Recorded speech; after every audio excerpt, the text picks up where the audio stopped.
Hello बच्चों, मेरे YouTube channel में आप सभी का स्वागत है। इस वीडियो में हम इकाई 3 सांख्यिकी अभ्यास कार्य पुस्तिका कक्षा 7 गणित प्रकाश के बारे में अध्ययन करेंगे। चलिए देखते हैं पहला प्रश्न है, आंकड़ों के निरूपण की विधियों को पहचान कर दिए गए ग्राफ के आगे उसका नाम अंकित कीजिए। तो दिया है बार ग्राफ, डंडा रेख, पिक्टोग्राफ, चित्रारेख और पाई चार्ट, वृत्तारेख। यहाँ देखिए कुछ चित्र बने हैं, इनके हमें नाम लिखने हैं। तो पहला है ये हमारा फलों का नाम, लाइन से दे रखा है आम, अमरूद, सेब, केला और बच्चों की संख्या ये चित्र के माध्यम से दे रखी है। सारणी के रूप में चित्र बने हैं ये, तो इसका नाम होता है पिक्टोग्राफ या चित्रारेख। अगला है हमारा ये ग्राफ के रूप में बना हुआ है वही, तो इसको कहते हैं बार ग्राफ या डंडा रेख। तीसरा है ये एक गोला बना है सर्कल, इसमें देखिए केला, अमरूद, आम की संख्या वृत्त के रूप में दे रखी है, तो इसका नाम होता है पाई चार्ट या वृत्तारेख। अगला प्रश्न है प्रश्न नंबर 2, गणित के टेस्ट में 30 विद्यार्थियों द्वारा निम्नलिखित अंक प्राप्त किए हैं। संख्या दे रखी है ये सारी सारणी में। पूछा गया है उपरोक्त अंकों को मिलान चिन्ह, टैली चिन्ह का प्रयोग करके एक सारणी के रूप में व्यवस्थित करते हुए रिक्त स्थानों की पूर्ति कीजिए। तो देखिए यहाँ क्रम संख्या दी है 1 2 3 4 5 6 7 8 और संख्या दी है 2 और मिलान चिन्ह है इसका 2, बारंबारता है 2। तो ये संख्या 2 है, ये 2 बार आई है, सारणी से हमको देखना है। तो संख्या 2 कितनी बार आई है? 1 बार और 2 बार, बस 2 बार आई है, तो इसकी बारंबारता 2 हो जाएगी और टैली चिन्ह इसको 1 और 2 लग जाएगा। दूसरी संख्या है 3, 3 है, तो देखिए 1 3 2 3 और ये 3, तो यानी 3 संख्या की बारंबारता 3 है और इसका टैली चिन्ह भी 3 से प्रदर्शित करेंगे। तीसरी संख्या है 4, तो देखिए 4 कितनी बार आया है? 1 बार, 2 बार, 3 बार, 4 बार, 5 बार, 6 बार। तो इसकी 4 संख्या लिख दी 4, इसकी बारंबारता है 6 और 6 को लिखने के लिए 1 2 3 4 और 5 इन संख्याओं को ऐसे काट देते हैं टेढ़ी लाइन से, तो ये 5 हो जाता है और ये 6 हो जाता है। इसकी टैली इस तरह से दिखाएंगे। अगली चौथे नंबर की संख्या है 5, तो देखिए कितनी बार आया है? 1 बार,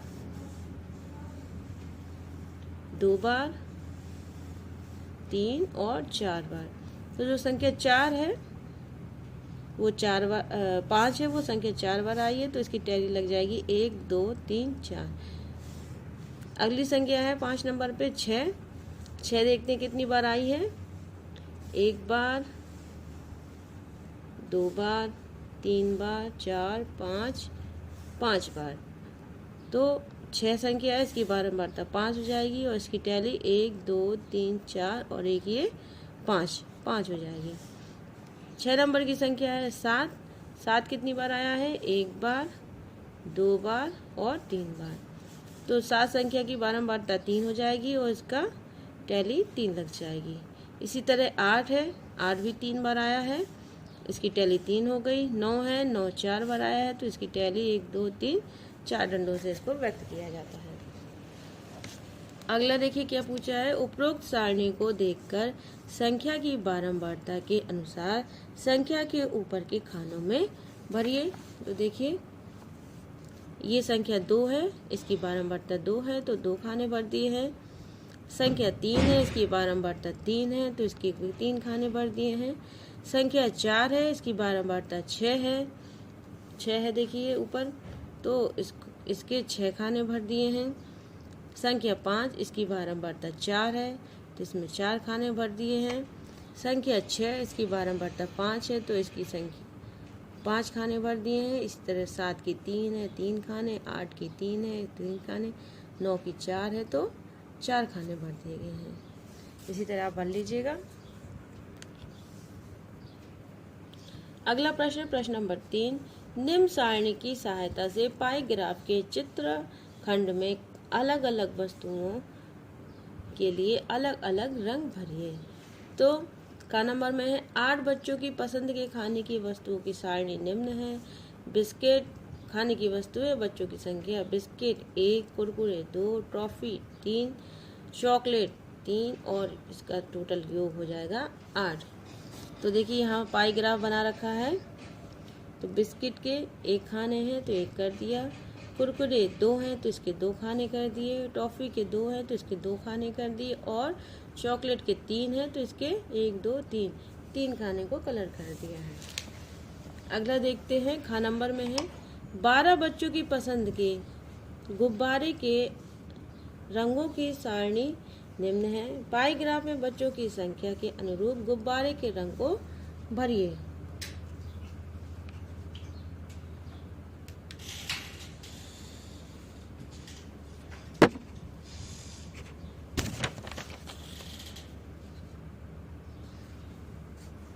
तो गुब्बारे के रंग बच्चों की संख्या दे रखी है।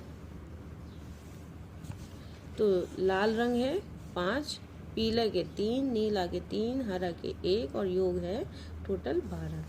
इसी तरह देखिए यहाँ दे रखा है लाल गुब्बारे 5 हैं तो 1 2 3 4 5 खाने कर दिए, 3 पीले गुब्बारे हैं तो 1 2 3 कर दिया, 3 नीले गुब्बारे हैं तो 1 2 3 कर दिया और 1 हरे गुब्बारे हैं तो 1 इसका हरा कर दिया। ये पाई ग्राफ हमारा कंप्लीट हो गया है। अगला सवाल है 4, एक फल की दुकान पर रखे विभिन्न प्रकार के फलों का पाई ग्राफ निम्नवत है। पाई ग्राफ को देखकर निम्न प्रश्नों के उत्तर दीजिए। देखिए अमरूद 12 है, संतरा 43, केला 22, आम 40 और सेब 76। तो पहला प्रश्न है फल की दुकान पर कुल कितने फल हैं। तो सबका टोटल कर लिया है 12, 43, 22, 40 और 76 का इसका टोटल आ जाता है 193 फल। प्रश्न नंबर 2 है किस फल की संख्या सबसे अधिक है। तो सबसे अधिक सेब की है 76। तीसरा है आम की संख्या से केले की संख्या कितनी अधिक है। तो आम की संख्या है 40 और केले की संख्या 22 तो ये 18 अधिक है। चौथे नंबर का है कौन सा फल सबसे कम संख्या में है। तो अमरूद, इसमें दिख ही रहा होगा आपको, अमरूद 12 है। पांचवें नंबर पे फल की दुकान पर कितने प्रतिशत सेब हैं। तो सेब का प्रतिशत निकालने के लिए सेब की संख्या बटे टोटल संख्या फलों की संख्या गुणे 100 किया जाता है। इसका 39.38%। छठवें नंबर पे है फल की दुकान पर संतरा और केला कुल फलों के कितने प्रतिशत हैं। तो संतरा और केले के कुल फलों की कितने प्रतिशत है। तो संतरा और केला का ऐड कर लिया है, जोड़ लिया है, बटे 193 टोटल फलों को जोड़ लिया है, गुणे 100 बराबर 33.68%। इसका आंसर आ गया है। अगला सवाल है सवाल नंबर 5, एक विद्यालय में खेले जाने वाले खेलों का पाई ग्राफ निम्नवत है। ग्राफ को ध्यानपूर्वक देखकर रिक्त स्थानों की पूर्ति कीजिए। पसंदीदा खेल hockey 14, cricket 76, football 38, kabaddi 14, basketball 54 और बैडमिंटन के 23 और शतरंज के 12। अब पूछा क्या है, पहला है सबसे अधिक पसंद किए जाने वाला खेल है। तो उसमें क्रिकेट है। कब सबसे कम पसंद किए जाने वाला खेल है, वो शतरंज है। पाई ग्राफ का शीर्षक है पसंदीदा खेल, चौथा है हॉकी और कबड्डी को पसंद करने वाले बच्चों की संख्या समान है। पांचवा, कुल 7 प्रकार के खेलों को इस ग्राफ में प्रदर्शित किया गया है। छठवां है कुल 222 बच्चों के आंकड़े इस ग्राफ में सम्मिलित हैं। सातवां है 54 बच्चों को बास्केटबॉल खेलना पसंद है। आठवां है 12 बच्चों को शतरंज खेल पसंद है। 9वां नंबर पे है बैडमिंटन खेलने वाले बच्चों की संख्या कबड्डी खेलने वाले बच्चों की संख्या से 9 अधिक है, इसको घटाने से आ जाएगा। 10वें नंबर पे फुटबॉल से अधिक पसंद किए जाने वाले खेल क्रिकेट व बास्केटबॉल हैं। अगला है 6 नंबर पे पार्किंग में खड़ी अलग अलग रंग की कारों की संख्या से एक सारणी बनाई गई है। सारणी के अनुसार रिक्त स्थानों की पूर्ति कीजिए। कार का रंग, संख्या सफेद, पीला, काला, नीला, लाल, नीला। सफेद कार 20, पीली 8, काली 12 और लाल 18 और नीला 2। तो प्रश्न नंबर पहला है पार्किंग में कुल 60 कारें हैं। दूसरे नंबर पे इस पाई ग्राफ को 5 भाग में बांटेंगे। तीसरा, पूर्ण वृत्त का कोण 360 अंश होता है। चौथा, इस पाई चार्ट में एक कार का अंश माप है बराबर 360 भागे 60 बराबर 6 अंश। पांचवा, सफेद कार के लिए त्रिज्य खंड का अंश माप है बराबर सफेद कार की संख्या ले लिए 20 गुणे 360 बटे 60 बराबर आ जाएगा 120 अंश। छठवा है पीली कार के लिए त्रिज्य खंड का अंश 60 बटे 60 बराबर 72 अंश। अगला है लाल कार के लिए त्रिज्य खंड का अंश माप है 6 गुणे 18 बराबर 108 अंश।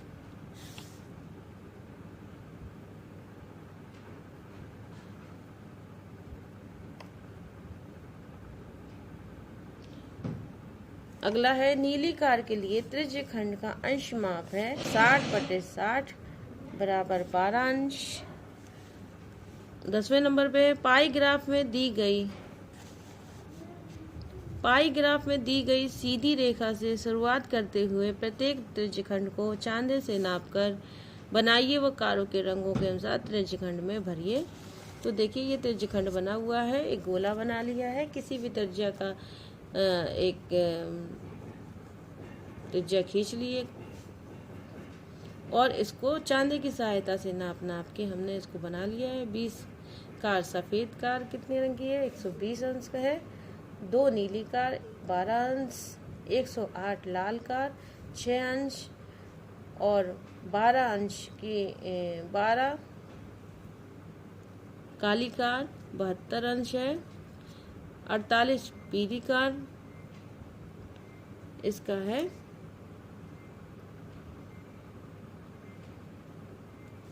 8 पीली कार इसका है 4।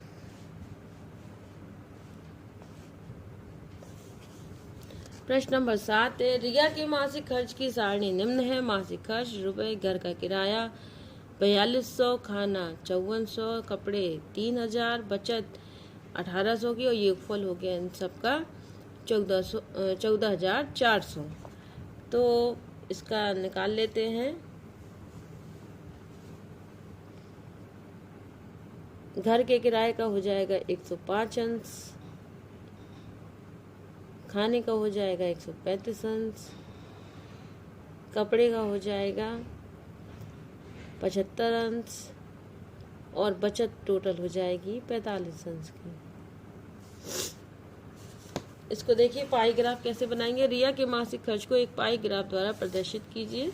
तो पाई ग्राफ बनाने के लिए क्या किया है, गोला ले लिया है, त्रिज्या खींच ली है उसकी और चांदे की सहायता से ये खाना 135 अंश, घर का किराया 105 अंश, बचत 45 अंश की और कपड़े 75 अंश के हिसाब से इसका पाई ग्राफ बना लिया है।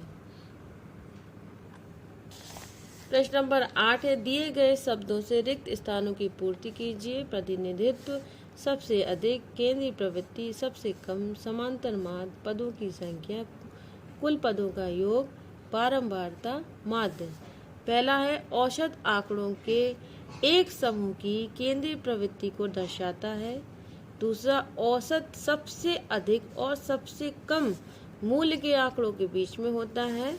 तीसरा, केंद्रीय प्रवृत्ति वह संख्यात्मक माप है जो आंकड़ों का सबसे अधिक प्रतिनिधित्व करता है। अगला है, औसत को समांतर माध्य भी कहा जाता है। अगला, समांतर माध्य वह मान है जो दिए हुए पदों के योगफल में पदों की संख्या से भाग देने पर प्राप्त होता है। अगला, समांतर माध्य को संक्षेप में माध्य कहते हैं। सिग्मा एक्स को कुल पदों का योग कहते हैं। एन पदों की संख्या को प्रदर्शित करता है। एफ बारंबारता को प्रदर्शित करता है।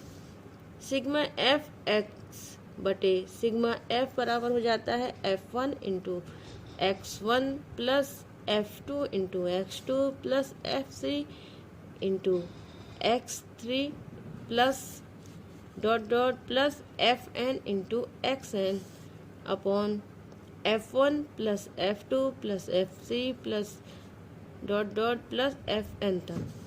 इसको समांतर माध्य भी कहते हैं। प्रश्न नंबर 9 है, निम्नलिखित सारणी को पूर्ण कीजिए। क्रम संख्या दी है, संख्याएं दी हैं, कुल योग है, कुल संख्याएं हैं और इनका समांतर माध्य निकाला गया है। तो पहले क्रम में है 22, 5, 2, 12, 9 संख्याएं, इनका कुल योग है 50, कुल संख्याएं हैं 5।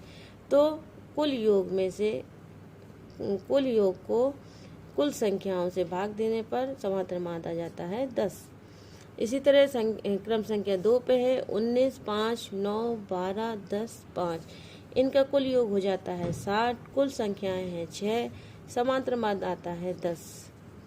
संख्या नंबर 3 क्रम संख्या 3 पे है 45, 20, 16, 18, 12, 17, इनका कुल योग है 128, कुल संख्याएं हैं 6 और इसको भाग देने पर समांतर माध्य आता है 21.33।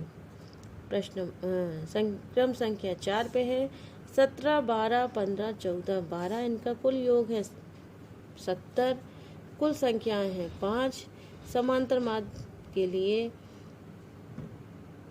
कुल योग में कुल संख्याओं का भाग देते हैं तो आंसर आ जाता है 14। प्रश्न क्रम संख्या 5 पे है 13, 5, 18, 2, 19, 17, 5, 16, 4, कुल योग है 99, कुल संख्याएं हैं 9 और इसमें भाग देने पर समांतर माध्य आता है 11। क्रम संख्या 6 पे है 14, 16, 11, 2, 6, 6, 155, 2 और 11, इनका कुल योग है 223, कुल संख्याएं हैं 9 और समांतर माध्य आता है इसका 24.777।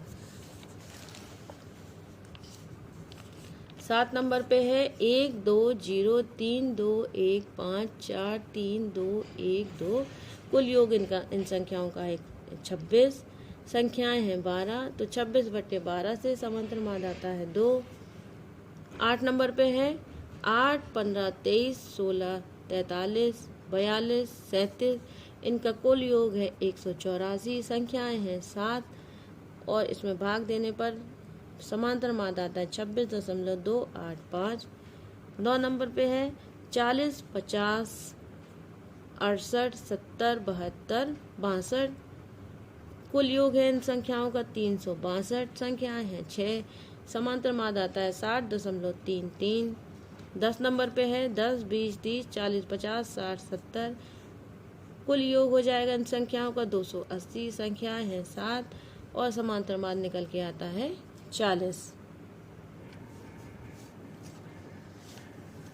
प्रश्न नंबर 10 है सारणी को पूर्ण कीजिए व रिक्त स्थानों को भरिए। का नंबर की सारणी है भार किलोग्राम में x, बच्चों की संख्या f, कुल भार f इंटू x। तो भार है 45, बच्चों की संख्या है 3 और 45 का गुणा करने पर आ जाता है 135। भार है 46, बच्चों की संख्या है 4, इनका गुणा करने पे आ जाता है 184 आंसर। 47 है भार और बच्चों की संख्या है 2, इनका आपस में गुणा करने पे कुल भार आ जाता है 94। भार है 48 ग्राम, बच्चों की संख्या है 6, इनका आपस में गुणा किया तो कुल भार आ गया 288। 49 किलोग्राम भार है, बच्चों की संख्या है 3, 3 का 49 में गुणा करने पर संख्या आ जाती है कुल भार 147। 50 किलोग्राम भार है, बच्चों की संख्या है 2, 2 गुणे 50 कर दिया तो इसका कुल भार आ गया 100। कुल योग सिग्मा एफ बराबर 20, सिग्मा एफ एक्स बराबर 948। तो समांतर माध्य हो जाता है सिग्मा एफ एक्स बटे सिग्मा एफ बराबर आ जाएगा 948 बटे 20 बराबर आ जाता है 47.4। इसका आंसर। खा नंबर पे देखिए, भार दिया है किलोग्राम में x, बच्चों की संख्या f, कुल भार एफ एक्स। भार है 10 किलोग्राम, बच्चों की संख्या है 3, इनका आपस में गुणा करने पर एफ एक्स आ जाता है हमारा 30। भार है 20 किलोग्राम, बच्चों की संख्या है 12, आपस में गुणा कर दिया इनका तो इसका कुल भार आ जाता है 240। भार है 30 किलोग्राम, बच्चों की संख्या है 15, इनका आपस में गुणा करने पर कुल भार आ जाता है 450। इसी तरह 40 और 8 का 320 आ गया आंसर, 50 और 2 का 100 आ गया आंसर। कुल योग सिग्मा एफ बराबर इनका टोटल कर दिया तो 40 आ गया, इनका आपस में टोटल कर दिया तो सिग्मा एफ एक्स बराबर 1140 आ गया। समांतर माध्य बराबर सिग्मा एफ एक्स बटे सिग्मा एफ बराबर आ जाता है 1140 बटे 40, 0 से 0 कट गई। अब इसका 4 का भाग 114 में दे देते हैं तो आंसर आ जाता है 28.5। इसी के साथ इस वीडियो में बस यहीं तक। अगर आप मेरे चैनल पर नए हैं तो इसे सब्सक्राइब जरूर करें, बेल आइकन दबाएं ताकि आपसे कोई वीडियो मिस ना हो। अभ्यास कार्य पुस्तकों से संबंधित वीडियो देखने के लिए बहुत बहुत धन्यवाद।